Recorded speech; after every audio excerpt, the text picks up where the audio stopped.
Dans le noir, plongé dans l'horreur.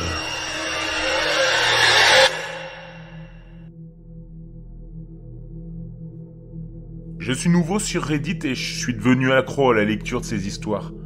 Alors j'ai pensé que je pouvais partager l'une des miennes. Cela m'est arrivé en 2013 ou 2014, dans les temps anciens où les gens avaient encore de vrais téléphones fixes dans leur maison. J'avais déjà partagé cette expérience sur un autre site web, dont je ne me souviens même pas le nom. Je l'avais posté peu de temps après qu'il me soit arrivé cet incident. Mais je voulais partager mon expérience à nouveau.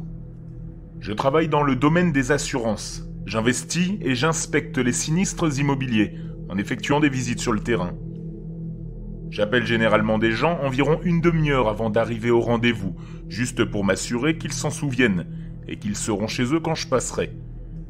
Le sinistre de mon histoire se situait à Newcastle, en Pennsylvanie, à environ 1 heure au nord-ouest de Pittsburgh. Comme d'habitude, j'appelle le numéro de téléphone du domicile des propriétaires pour leur faire savoir que j'arrive.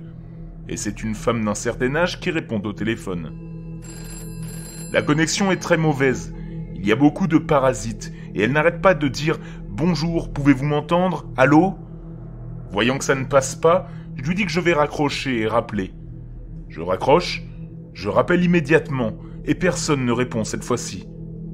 J'appelle alors le numéro de portable et j'ai une femme beaucoup plus jeune au téléphone qui me dit qu'elle quitte l'école là d'où elle vient déposer ses enfants et qu'elle sera là dans quelques minutes. J'arrive à la maison et pensant qu'il y a quelqu'un d'autre, je sonne à la porte à peu près en même temps que la propriétaire se gare dans l'allée. Lorsque la propriétaire arrive, c'est une jeune femme d'une vingtaine ou d'une trentaine d'années qui ne correspond absolument pas à la personne qui a répondu au téléphone. Je lui dis que j'ai appelé le téléphone fixe, mais que la personne qui a répondu ne m'entendait pas. Et je lui ai dit quelque chose comme « Je suis désolé si j'ai réveillé votre mère ou qui que ce soit ». Elle a tout de suite eu l'air confuse. Elle m'a dit que j'avais dû appeler un mauvais numéro car il n'y avait personne à la maison. Voulant m'assurer que j'avais les bonnes coordonnées en main, je lui lis le numéro que j'ai appelé.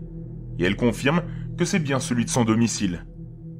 Elle me demande à quoi ressemblait la femme, et je lui réponds qu'on aurait dit une vieille femme au téléphone. Soudain, elle devient pâle avec un air très effrayé. Elle me dit que je lui fais peur, parce que sa famille a emménagé il y a peu, et elle jure que leur maison est hantée par une vieille femme.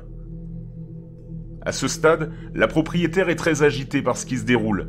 Alors j'essaye de trouver un sens et lui demande si elle pense que nous devrions appeler la police, au cas où quelqu'un se serait introduit chez elle, et aurait répondu au téléphone. Je fais le tour de la maison, vérifiant les portes et les fenêtres, et la maison semble sécurisée. Nous entrons, et elle se dirige directement vers son téléphone répondeur. Son téléphone répertorie les personnes qui ont appelé.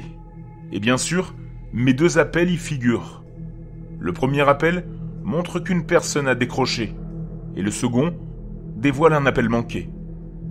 À ce stade, elle panique vraiment parce que le téléphone montre bien que quelqu'un a répondu au premier coup de fil. Je lui demande à nouveau si elle pense que nous devrions appeler la police, pensant qu'il pourrait y avoir un intrus dans la maison. Intrus qui aurait été assez gentil pour répondre au téléphone.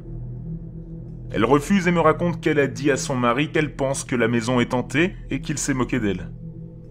Elle se dit soulagée que quelqu'un d'autre ait vécu quelque chose, mais qu'elle en reste totalement effrayée. La propriétaire me raconte ensuite que des choses étranges, similaires à celle-ci, se sont produites dans la maison, avec beaucoup d'activité dans le grenier.